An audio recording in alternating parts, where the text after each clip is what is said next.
লোকমান সাহেব আমাদের ব্যাংকের লোনটা নিয়েছে 2018 সালে।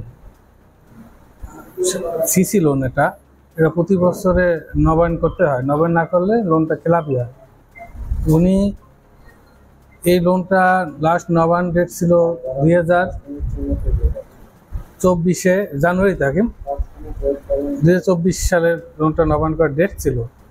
ওনাকে বিভিন্নভাবে মৌখিকভাবে বলা হয়েছে, তারপর বিভিন্ন নোটিশ পাঠানো হয়েছে, লিগ্যাল নোটিশ এবং উকিল নোটিশ, এগুলো পাঠানো হয়েছে।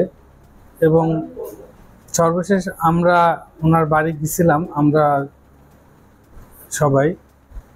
তখন উনি আমাদের সাথে খুব খারাপ ব্যবহার করছে। এক পর্যায়ে উনি এমন পর্যায়ে গেছে, আমাদের শুধু মারাটা বাদ রাখছে এবং আমাদের হুমকি দিয়েছে যে তোদেরকে সবগুলো ব্যাংকে থেকে নামাইয়া পিটিয়ে সবগুলো ব্যাংক থেকে বার করে দেবো, এরকম আমাদের হুমকি দিয়ে গেছে। তো এরপর আমরা ব্যাংকে চলে আসি। তারপর স্যার যেহেতু লোনটা খেলাপি লোন, আমাদের ঊর্ধ্বতন কর্মকর্তারা স্যারেরা বাস খেলাপি লোন আদায়ের জন্য যে প্রসেস লাগে সেটা করতে। তো স্যার ওনার 3 লক্ষ টাকা ঋণ ছিল না, 3 লক্ষ টাকা শোধ করে নেয়। উনি ইন্টারেস্টের টাকাটা দেয়, কিন্তু এই 1.5 বছর ধরে, 1.5 বছরের বেশি হয়ে গেছে, উনি ইন্টারেস্টের টাকা দিচ্ছে সামান্য, অল্প কিছু টাকা দিচ্ছে, কিন্তু যে টাকাটা 20,000 টাকা দিচ্ছে না, এইরকম টাকা দিচ্ছে, কিন্তু সম্পূর্ণ টাকা দেয় না এবং লোনটা খেলাপিতে মুক্ত হয় না। এক পর্যায়ে স্যার লোন আদায়ের স্বার্থে ঊর্ধ্বতন কর্মকর্তার অনুমতি সাপেক্ষে উনি অর্থঋণ আদালতে মামলা করছে।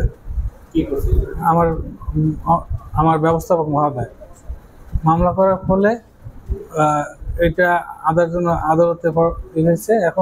এখন এই মামলা করার পর উনি আরো ক্ষিপ্ত হয়ে গেছে।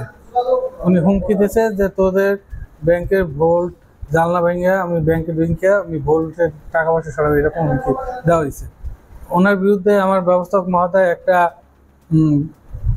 অনলাইনে একটা জিডিও করেছে কিছুদিন আগে। তারপর উনি আজকে হঠাৎ আসছে, ওনার সাথে আর কিছু লোক আসছে, ব্যবস্থাপক মহোদয়কে বিভিন্ন হুমকি দিচ্ছিল।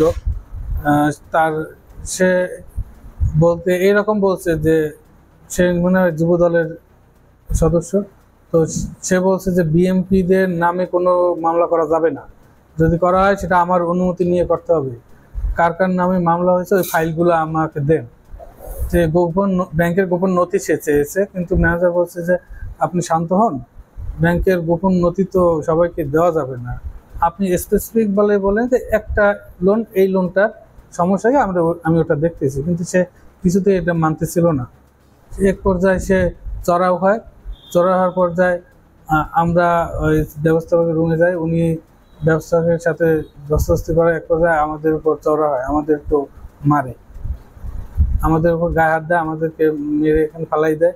ওনার হাতেই ছিল একটা লাঠি, স্টিলের কিসের মতো জানি, ওইটা দিয়ে ব্যবস্থাপকের মাথায় আঘাত করে।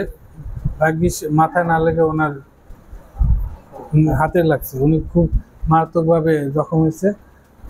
উনি উপজেলা স্বাস্থ্য কমপ্লেক্সে ভর্তি আছেন। এখন আমাদের হুমকি দিয়ে গেছে। ওনার সাথে আরো লোক ছিল, ব্যাংকের নিচে ছিল এবং সাথে কিছু উপরে উঠছে। আমি সবাইকে চিনি না। তো পরবর্তীতে উনি বের হওয়ার পর থেকে আমাদের ব্যাংকের জানলা বিভিন্ন ইট পাটকেল নিক্ষেপ করছে, ব্যাংকের জানলার কাজও ভেঙে গেছে। তো আরো উনি হুমকি দিয়ে গেছে, তোরা যদি ব্যাংক থেকে নামো তোদের সবগুলোকে খুন করবো, এই হুমকি দিয়ে গেছে।